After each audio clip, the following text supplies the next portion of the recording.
Professor বিদ্যা ব্যানার্জির আজকের রিভিউ। বিদ্যা রাজদীপ চ্যাটার্জিকে বলছে সব পিটুইটারি গ্ল্যান্ডের খেলা।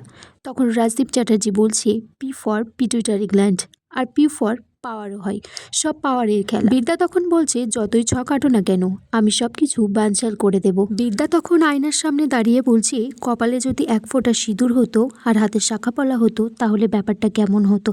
তখন বিদ্যা নিজেই বলছে না, এই সাজ তোমার জন্য নয় বিদ্যা, তুমি এখন রণসাজে সাজবে। এদিকে রাজদীপ চ্যাটার্জি তড়িঘড়ি করে বাড়ি থেকে বেরোচ্ছে, তখন বলছে যে ড্রাইভারকে তাড়াতাড়ি গাড়িটা বার করতে বলো। তীধা চ্যাটার্জি বলছে যে এত তাড়াতাড়ি কোথায় যাচ্ছ। রাজদীপ চ্যাটার্জি বলছি যে তোমার সাথে এত কথা বলার সময় আমার নেই। তখন বিদ্যা বলছে যে বাবা 1 মিনিট, বাড়িতে নতুন বউ এসেছে আর শ্বশুরমশাই কাজে বেরিয়ে যাবে। রাজদীপ চ্যাটার্জি তখন বলছে তা ঘরে বসে আমি করবোটা কি। তখন বিদ্যা বলছে আজকে তো আমার ভাত কাপড়, তা ভাত কাপড়ে কি আপনি থাকবেন না? আপনাকেই তো আমার ভাত কাপড়ের দায়িত্ব নিতে হবে। রাজরূপের স্ত্রী তখন বলছে যে উনি তোমার ভাত কাপড়ের দায়িত্ব নেবে মানে?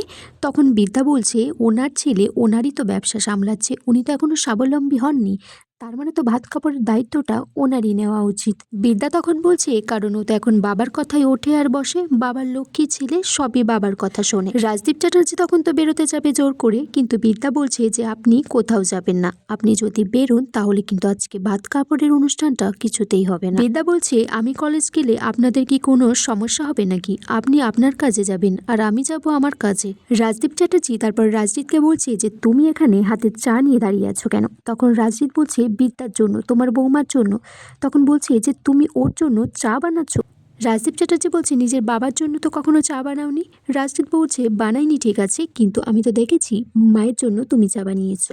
এদিকে তীধা চ্যাটার্জি বলছি যে বিদ্যা এখন চা খাবে না, ওর তো ভাত কাপড়ের অনুষ্ঠান আছে আজকে, ও স্নান করে ভাত কাপড় নেবে।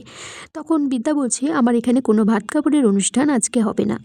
বিদ্যা বলছে যদি ওই লোকটা মানে রাজদীপ চ্যাটার্জি বাড়ি থেকে বেরিয়ে যায়। বিদ্যার কাকা তখন রাজদীপ চ্যাটার্জির ফোন করেছে, তখন বলছে যে কে ফোন করেছে, বাবা না কাকাই? ও ওনাদের মেয়ে তো এই বাড়িতে এসেছে, তাই হয়তো ওনারা চিন্তা করছে। তখন ফোনটা বিদ্যা নিয়ে বলছে কাকাই চিন্তা করো না, এখানে আমি খুব ভালো আছি, তা বাবা কোথায় যে আমাকে চোখে হারায় সব সময়। বিদ্যা তারপর কাশ্যপ ব্যানার্জিকে বলে যে বাবা তুমি বরঞ্চ এখানে চলে এসো, আমার শ্বশুর মশাই আর তুমি থেকো আমার ভাত কাপড়ের অনুষ্ঠানে। কাশ্যপ ব্যানার্জি তখন বলছে যে ভাত কাপড়ের অনুষ্ঠানের দায়িত্ব তো বররা নাই। তখন বিদ্যা বলছে আমার বরের পরিচয় বলতে ওনার নাম রাজদীপ চ্যাটার্জি আর গোত্র কাশ্যপ গোত্র, তাছাড়া বাকিটা সব রাজদীপ চ্যাটার্জি। রাজরূপের স্ত্রী তারপর বিদ্যাকে বলছে যে ওনার সাথে এরকম ভাষায় কথা বলো না। তখন বিদ্যা বলছে যে উনি বলতে, তখন রাজরূপের স্ত্রী বলছে আমার ভাসুর ঠাকুরপো হন। বিদ্যা তখন বলছে যে এই ঠাকুর কথাটা যাত্রার সাথে যুক্ত করো না।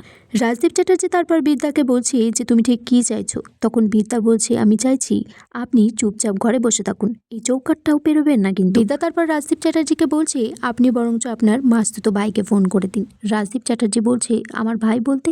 তখন বলছে বিদ্যা যে আমার বাবা কাশ্যপ ব্যানার্জি।